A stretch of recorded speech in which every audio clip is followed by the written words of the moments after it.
Good morning, everybody. My name's Richard, and this is another quick video from Platinum Crypto Academy. It's going to be a bit of a market update, as always, guys. But I wanted to talk firstly about Coinmarketcap and how it's almost as if they have seemingly cornered the market on digital asset pricing for the past God knows how many years now. I've used it myself. I've got it open in a tab here. I've been using it for quite some time, and I use it quickly to jump in and jump out, look at dominance, etc., market cap. But I don't really use it to look at individual coins because one thing that we know is their scoring and their ranking system has been needing a long awaited change. And I believe that they've come up with a way of updating it and making it more accurate. We all know that the industry is how can I put it?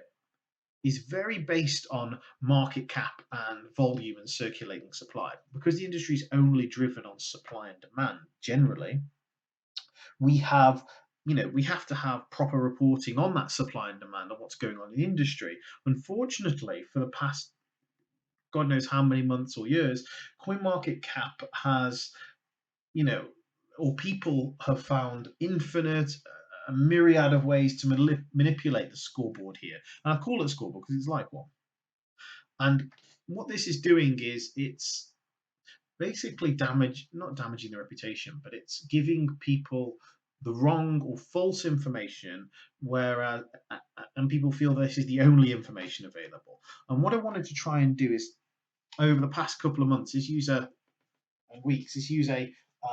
different tool to see if it made a difference, and I think it has. So I'm not saying this is the only tool. It's not a sponsored video. There's probably other tools out there, but I've found this one or I've been using this one for a while, and it really gives us a how can I put it a cleaner, more data-driven focus on how to report or how to analyze the market as a whole. And so, what I wanted to do is just quickly show you this tool because I thought it'd be really helpful for any newcomers or people that are in the industry that know about obviously the wash trading, the reported volumes, which are totally inaccurate compared to actually what's going on. And I would rather trade on what's going on than fake news or fake information. So, how does it do this? So, firstly, I want to explain the real 10 24-hour volume. Now, again,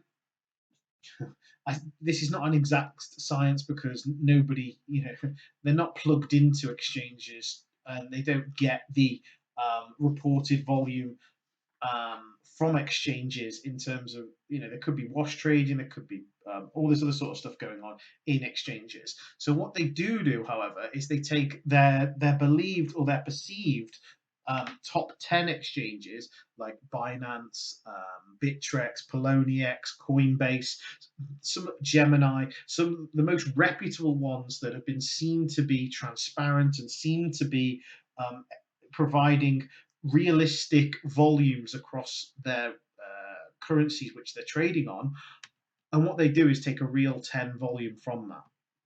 And I think that's much better than looking at some of these smaller exchanges, adding that in and diluting the dilute market caps by putting fake volume through their exchange to pump up fees to their projects which they're listing on their exchanges. It's just a cycle of doom almost, shall we say. And so I wanted to take this opportunity to just to show you how cool I thought this particular organization are. They're actually trying to get to the real figures. They're trying to present the real figures, and they look at the difference. Reported 24-hour volume, 3 billion, 300 million, real 10, 400, almost half a billion. So I think that is a real difference. And I know it doesn't include every single exchange in the real 10, but it does give you an idea where the majority of the top major exchanges have the most of the exposure. So I do believe this is a great tool. It gives a bit more real insight. And look, reported market cap, 10 billion. XRP's market cap, liquid market cap. So what's actually going through the market, 6 billion. It's a huge difference. And so I think it's really cool to be aware of this tool. Have a go yourself. It's a free tool. I'm just logged in. I haven't tried the Pro, but I think it'd be really good and advantageous for you to take a look at things like this. And what I might do is, if you leave a comment in the comments down below the video, I can show you a couple of other tools which I'm using as well, if you want to see them, that is. Okay, so that was one quick conversational topic.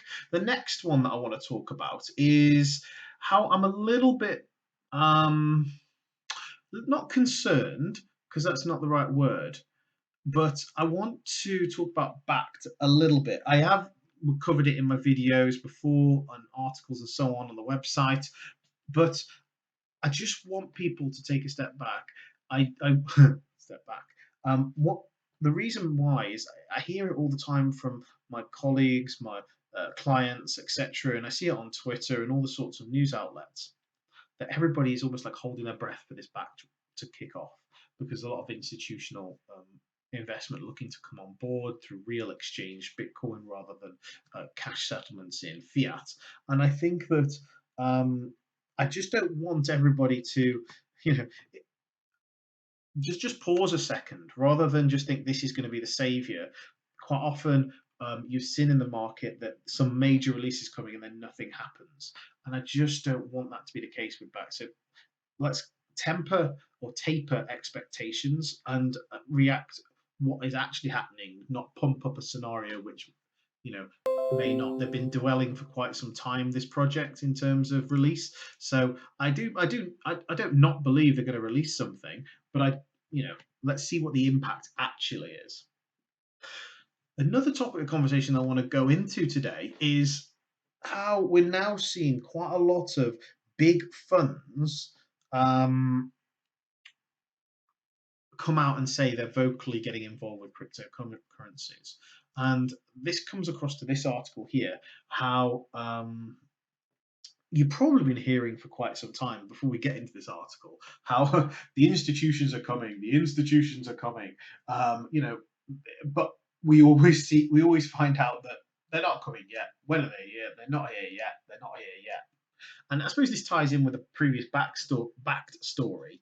But the fact is, I wanted to explain how Alan Howard, extremely reputable individual in the fund space, is looking to launch a £1 billion venture into digital assets.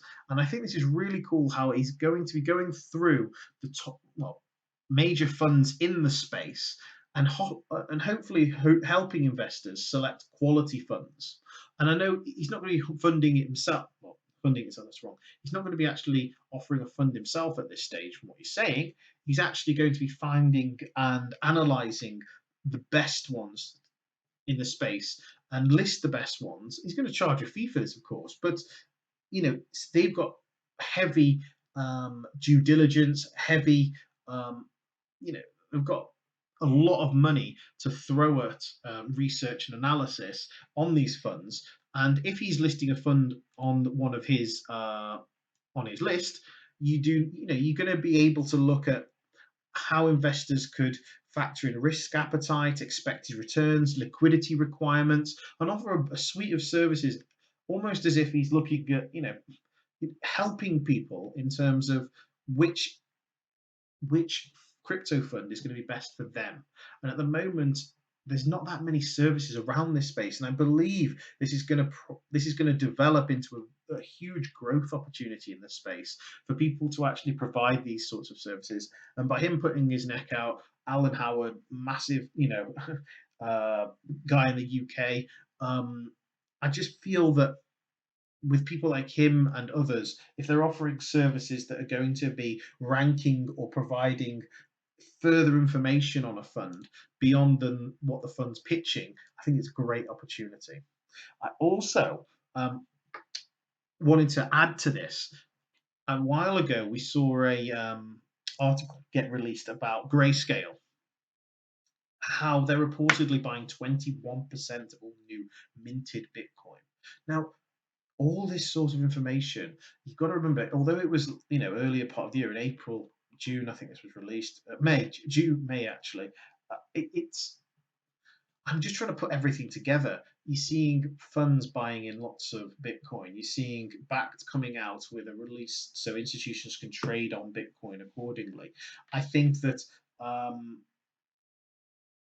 having people like Howard come out from Elwood Asset Management saying that they're going to be analysing and providing a list of their top 50 with a lot of different variables so you can select what fund is for you.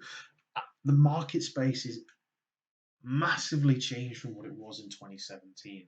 And although the market sentiment is, for me, looking very positive, I can't wait to see where the price of Bitcoin can get to. And it's almost about tapering that excitement. But anyway, it's a quick video from me. I hope you all have a great week in the markets. I'm going to be looking and reviewing potentially crypto mining from home over the next few weeks. I'm going to see what it's all about, dig into it. As you know, on this, we're mainly focused on trading and looking at currencies to invest in and so on. But I'm looking at different options. Obviously, I've talked about staking before. I wanted to look into mining, and so I've written recent blogs on or articles on what Bezos and Musk are investing billions in, which is obviously going to space. And I've written articles on different angles on how you can make money from the crypto space, but I've been ignoring this whole mining game. So I'm going to be getting into that in a bit more detail for myself and seeing if it's actually viable to actually be profitable from doing it from home without impacting your electricity bill, without impacting your